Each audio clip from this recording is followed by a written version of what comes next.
Fill in the blank, Tim. The best match on the card was Gable, Sami Zayn. Oh man, that match was excellent. That match was. I feared it would be. I knew it was gonna be, and they didn't get my boy the belt. As they shouldn't have. They still didn't get my boy. He don't need. Sammy earned that belt. Sammy has been a great IC So has champion. Chad. Chad is a meanie. Chad has been amazing as a heel. Like what Michael Jackson called Prince, he's a meanie. And he's been mean as fuck in that ring, too. He been putting on goddamn shows, boy. But let me they have great chemistry, though. Chad Gable. They both Sami are like, Zayn. that's why I said they're great. But Sammy got it. I wasn't mad because Sammy's my boy, too, because he can wrestle. And both that's what of the IC belt's supposed to be about. It's supposed to be about the wrestling. You know what I mean? And that match had great wrestling. It had great storytelling. It had a great pace to it. That match was excellent. Mm-hmm. Excellent. At one point, I thought Chad had it. Not gonna hold you. Yeah, but when he accidentally fell into Maxine. Get your ass from the side of the ring. What you over there doing? Otis said, "Excuse you." And then we saw on Raw Otis again. I'm fed up. You think we're gonna get them at Money in the Bank? Chad and Otis? No, we'll probably get them at SummerSlam. You think they're gonna hold it off? Yeah, because it's in 2.5 weeks. That's enough time. Boy, these PLEs is coming quick now. Like, damn. Before Clash, it was like 2.5 weeks ago. Before that one, it was a PLE. Like, they coming quick now. Every 4 weeks for sure. I went back and looked at some of our prior from this year. We have had nothing but glowing things to say about these PLEs. And this was another one because as great as that match was, I thought there was one better, and that was the match that opened up the whole card. The I Quit match with Cody Rhodes and AJ Styles. I didn't know what to expect from that match. They had a great match at, was it Backlash when they wrestled? Fantastic match then. And I might have enjoyed this one better, which I did not know how they fought everywhere. Everywhere. They had a little blood. Triple H was running from the camera. He was trying not to get in that camera. Like, bro, they ain't a gorilla. Like, bro, you back here. We expect to see you back here. No, get your ass back in the camera. It was just a really good match. I liked how they had, I mean, it was funnier too when the wrestler had to have the mic and they would be like, do you quit? Now this the referee, like the ref's only job in the match was to hold the mic and be like, do you quit? Because there's no DQ, there's nothing for him else to do. Speak, motherfucker. What say you, sir? No. Do you quit? No. And that's the responses be the funny part. But no one, just aside, the Mankind Rock I Quit match is one of my favorites because the Rock would take the mic and just start talking crap. Yeah, big piece of trash. Let me know. Do you quit? No. The Rock says, let me know. But I really enjoyed that match. I had a lot of fun with that match. So that was my best match of the night. Jeff Boogs in the comments said, come on, man. Hey, it was a he said Cody wrestle? Random talent. I saw it and said talent name instead of Cody's name. Listen, sometimes, I've never seen him gaff that bad. It was quick, fam. It ain't that big of a deal. It got caught. It's out here in the universe now. It happens sometimes. Fill in the blank. The biggest disappointment of the card was. Should I just? Because for me, it's the slippery ropes. The ropes sucked, so I'm gonna let you have the ropes. The ropes for me because it was like a few matches where they affected spots. Damn near all of them. I mean, everybody was on Jade's case about her slipping off, woo, but no one gave Jade credit for coming back and just picking it up. Like, I was just watching the Who Killed WCW docuseries they got on Vice, and Goldberg had mentioned. Do I hear other music? Yeah, it's outside. Okay. I was like, he had a gaff or something. Goldberg did, and I think it was with Scott Hall. And Scott Hall was like, "What?" Or Kevin Nash, and they was like, "What the f are you doing?" And Goldberg was in the ring. He was like, "I don't know." Like he literally said, "I don't know." Like he made a mistake and he did not know how to continue the match. Don't know what's going on, my boy. At that point, Jade slips off the rope. She figures it out real quick. Boom. She keeps going. And then Damian Priest, he almost really injured himself. He slipped off the ropes. His foot got caught in the ropes, twisted up. He's hanging by one foot out the ring. I said, is this a spot or was this an accident? He's big as hell hanging like that. Like, goddamn. So for me, it was like the ropes. I just was like, dog, that's crazy. Cody and AJ, because I was looking online and stuff like that, and you can somebody found a little spot where the refs kind of telling AJ like, "Hey, yo, like the refs is kind of the ropes kind of fucked up, my boy. Just be careful. You know, you like to jump off them motherfuckers." And then they had a spot where it looked like they kind of slipped outside the ring, and even though some people were like, "Well, that was a spot like it wasn't supposed to look like that," but I give it to you, whatever. during the Bailey Piper Nevin match. Like there was a spot where she was trying to come into the ropes, kind of looked like she kind of slipped a little bit, and Bailey kind of hit her. They kind of played it off. Like each match damn near was affected by the ropes. Yeah. So that was mine. Mine, I guess, would be disappointment in. Now they have their own fans. Alba Fire and Isla Dawn. Congratulations to the new women's tag team champions. Facts. That was the shock of the night for me.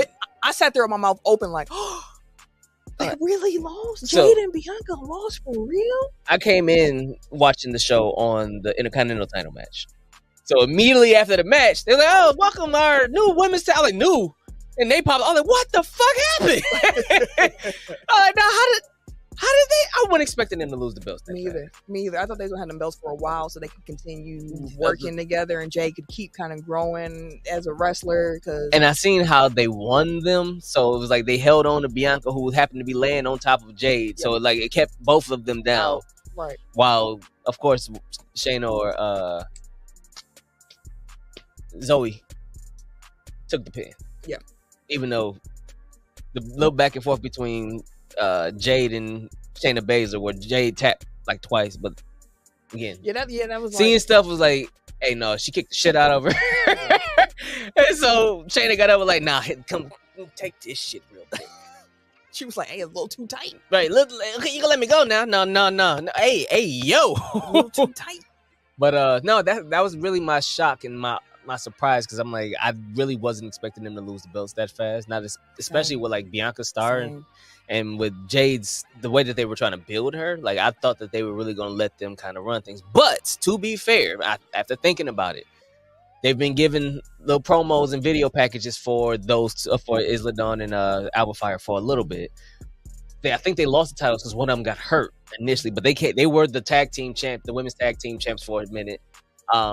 NXT, and then they were one of the draft picks I think last year when they came up as the women's champions.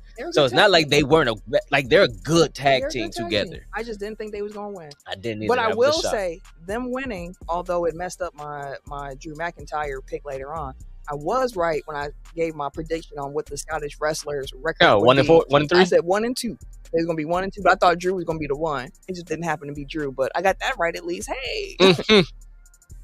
What storyline are you most excited about coming out of Clash at the Castle? The Wyatt 6-6.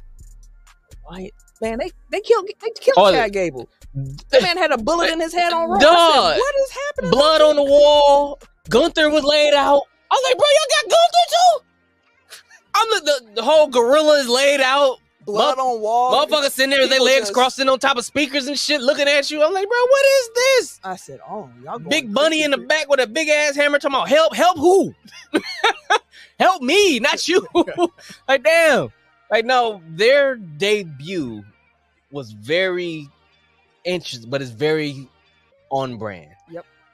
It's like they come in, they've been talking about wrecking shit for a while. And here they come. And they came in, and not only did they just, it wasn't like they just showed up out the blue, they cut the lights off and everything, then they just showed up. No. Let's leave a waste of destruction in the whole path. And from the back of the motherfucking locker room all the way to the front, we're going to hit your faves. We're going to knock out Chad Gable. We're going to knock out Gunther. We're going to beat everybody ass that's on production. Like, who's still recording this if everybody laid out in the back? I'm surprised they didn't get up the hold of the cameraman. Because he was rolling around. He was in danger. But keep in mind, all of the promos and everything that we've seen around the Wyatt 6 and everything, they've been saying, like, we coming for you. You used to be, you don't say thank you no more. Nope. Pretty much they coming for the meanies, okay? Shout out to Michael. Did you hear that story? I think it was, who told this story? Will.i.am. Will.i.am told this. I can tell by your face you haven't heard it. Sorry, I'm going to digress for a second. We got time. I'm going to just tell y'all real quick. So, Will.i.am told this story, I believe it was on Drink Champs. Okay.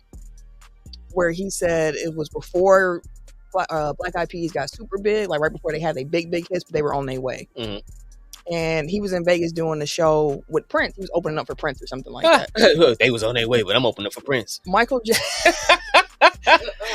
Jackson had called him, and he Mike called him, but he on his way. I'm talking about like stardom, like just it sounded like he was already there. The superstar. I mean, people in the art industry knew them, but they weren't like they didn't have what's it called it yet. Let's get it started and all that stuff. The fan base. Yeah. So Michael is like, oh, hey, I'm in town too. I'm gonna do the show. I'm opening for Prince. You should come. And Michael was pretty much like, I don't know if that's a good idea. Yeah. You know, no, don't say that. He's like Prince is a meanie. I don't know if I want to go. And he was like, what you mean he a meanie? Like, what are you talking about? And Michael was like, Prince is just such a meanie. He tried to run me and my mom over with a car. And Will.i.am was like, man, what? Like, you be joking, right? Like, all right, I'm gonna call Prince. I'm gonna work this out. I'm gonna get you there. So long story short, Michael goes to the show. There's some awkwardness there. Prince sees them when he comes out for his set, and Prince like plays the guitar in his face. And afterwards, Michael goes like, "I told you he's a meanie. Like that's wild." Me. Woo, woo, woo. So the night ends. Will.i.am gets a call from Quincy Jones. And he sung to him because Will.i.am owed Quincy a song. Right. And he's like, I'm sorry, I've been working on this Michael project and this and that. And Quincy was like, you ain't about to get no Michael project. Woo, woo, woo. He's like, no, I had him. I just was with Michael. We actually went to a Prince concert. And Quincy got quiet and was like, Michael went with you? And he's like, yeah, he went. What you mean? And he's like, you know that nigga tried to run him and I'm over with a car. So every time I think about that, I just hear Michael the name like he's a meanie. Like, you know, that's funny. To try to run somebody and they mama over. And this came after the James Brown concert where they both came on stage at the James Brown concert, and Prince felt embarrassed about Mike calling him up there. So you know, Eric said Prince Mike was the Kendrick Drake of the 80s. Man, absolutely they were. And then she said Prince is the king of petty. Trying to run him and his mama over with a car, you got to get shot. You got to go, my boy. Him and his mama? You got to go. What my mama got to do with this? Me, you got to die. But you try to hit my mama too? Together? And then you playing the guitar in my face and shit, knowing that I don't fuck with you anyway. You tried to kill me. They had such a relationship like that. Like, because you know, Bad was supposed to, is it Bad? Yes. It's supposed to be a duet. Yes. And they said when Prince came in the room, Michael had some sunglasses on, but they was kind of half down his face and cap. And Prince, first thing he says, are you going to wear them sunglasses or you going to take them off? And Michael was kind of like, I don't know if this is going to work. This ain't going to work. Nah, bro, it was. And then Prince heard the lyrics and he was like, I'm not about to sing to no grown man and no grown man is going to sing to me. Yo, butt is mine to start no song. He said, that's not going to happen. You can have it, Mike. You can have it. You got it. It was a hit. It was a banger. It was a hit. No pun intended. Jeff said this sounds like Shaq and Kobe. Man, listen. It was hate was going on. But okay. What I'm most excited about coming out of Clash at the Castle is the Drew McIntyre CM Punk storyline. Talk about petty. Well, first of all, CM Punk was mad petty. I knew as soon as he slid into that ring and they had that camera that way, I saw that slick back. That's what Sam said. I said, that's CM Punk. Ain't no ref got no slick back. She was like, oh, I know that slick back from anywhere. I was like, I didn't recognize him. I was just like, what's up with this ref? As soon as I saw the slide in the ring and the slick back, I said, that's CM Punk. And then I saw the Jordans and I said, CM Punk. And then the camera changed and he holding up the 2. I don't know if that 2 was saying it's a 2 count or twice I have screwed you, but whatever way. Oh, goodbye, motherfucker. You're CM done. Punk was here for it. So he hemmed that man up so damn fast. You motherfucker, you. I would have too. You're not gonna embarrass me like this in front of my country, in front of my fam, in front of everybody I know. Absolutely not. So I'm excited about that. I did not foresee Drew McIntyre coming on Raw and just being like, I quit. Yeah. I was like, wait, what? I didn't know fuck this shit, bro. I'm tired of dude. Pretty much. Like, hey, y'all ain't doing shit about dude. I just quit. Y'all letting him roam. Y'all letting him do whatever the fuck you want to do. Quit. He been terrorizing me. I thought this was fun at first. This ain't fun. This ain't fun. I done lost 2 belts. I'm done. I don't want it. And let me also just say real quick, when it comes to the GMs of Raw and SmackDown, I do not like Adam Pearce on Raw. That man is soft. Because Nick Aldis be like, fuck what you talking about, bro. This is my show. When you done talking, go do what the fuck I told you to do. Or figure it out. Exactly. I'm excited to see where this goes because this has been building for a while. No way Drew McIntyre really gonna quit, but I'm curious to see how the storyline unfolds. And CM Punk gonna be on SmackDown on Friday just because it's in Chicago. He is not a SmackDown superstar, but it don't matter. Jeff said that was a 2 count. Drew did it to Punk in a match before. I mean, just the layers to it, man. That's like the triple entendre, if you would. of that peace sign, and then Eric and added the peace sign over the grave. Yeah, and that too. He created that gravesite meme with the peace sign. Layers to it. So many layers to it. Tim, rate this PLE on a scale of 1 to 10. What do you give it? 7. And then where does this actually fit in amongst all of the PLEs so far? 6. Oh, so this was your least favorite of all of the PLEs so far this year? Yep. Interesting. Okay. I gave it an 8. I think the I Quit match and the IC match in particular, they were so good that they raised the ship for me above. I can see that. Elimination Chamber. But that's it. It's fifth. Or I'm sorry. That's not my list. That's Eric's list. He had it at 5th. I was like, that don't sound right. It raised it to me higher. So I actually give pay-per-view an 8 as well. I have given the Royal Rumble an 8, Clash of the Castle an 8, and King and Queen of the Ring of an 8. And I'll go Rumble, then Clash, and then King and Queen of the Ring. So far this year, if I had to rank the PLEs that we've had, I got WrestleMania at 1, which I initially rated an 8. I went back and I'm changing my rating actually to an 8.5 for WrestleMania 40. It actually was better when I rewatched it again.